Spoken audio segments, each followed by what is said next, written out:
Every state has the right of self-defense and to secure borders to protect itself from hostile invasions and terror. Israel is a small state surrounded by Arab countries 650 times its size, some of which are large bases of global terror. Only 44 miles separate between the Jordan Valley and the Mediterranean Sea.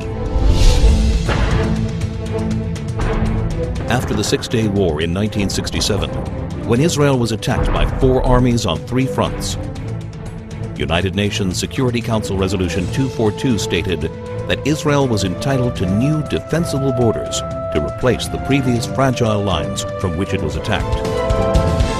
What are Israel's defensible borders? What are its essential security needs?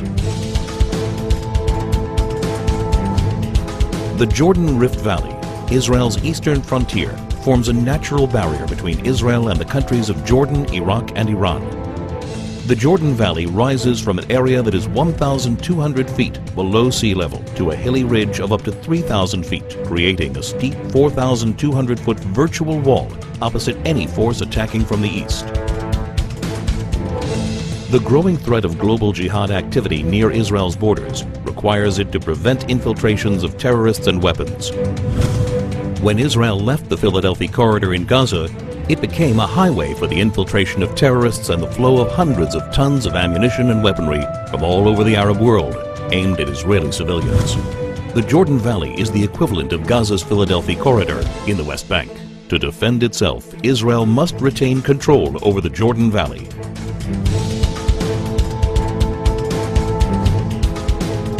This is Israel's mountain ridge, rising up to 3,000 feet. It dominates Israel's major coastal cities, where more than 70% of its population, 80% of its industry, and all of its airfields and seaports are located. Missiles launched from the Judean hills pose an immediate threat to Jerusalem, Israel's capital. Israel's only international airport, Ben Gurion, would be in the range of even primitive rockets, while all planes taking off and landing would be threatened by shoulder-launched anti-aircraft missiles. More advanced weaponry would be able to hit virtually any point in Israel. If Israel were forced back to the 1949 armistice lines, the Green Line, the country's width would be reduced to a narrow 9-mile waistline that would be impossible to defend. That's why any future arrangement must include Israeli control over key areas of the mountain ridge and a demilitarized Palestinian state. Israel's narrow borders means a combat aircraft can cross the entire country in under 4 minutes.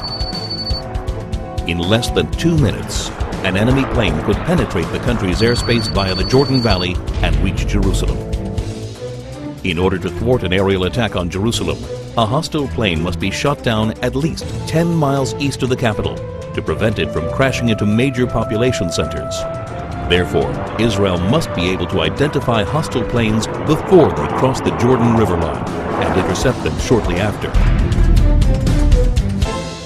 To defend itself, Israel must control the airspace over the West Bank. Israel's transportation arteries, and in particular the Trans-Israel Highway, enable travel and connection between Israel's regions. They also assure the mobility of the Israel Defense Forces in case of attack. Protection of these vital arteries is essential in order to ensure that 1. Civilians aren't victims of terrorist gunfire. 2. Regions of the country cannot easily be cut off. 3. The mobility of Israel's defense forces is not hindered in the case of invasion. To defend itself, Israel must control its main arteries of transportation.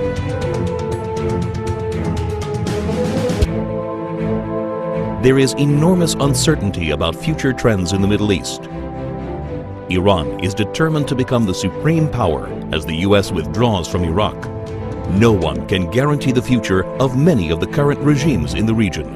Today, more than ever, it is crucial to ensure defensible borders for Israel.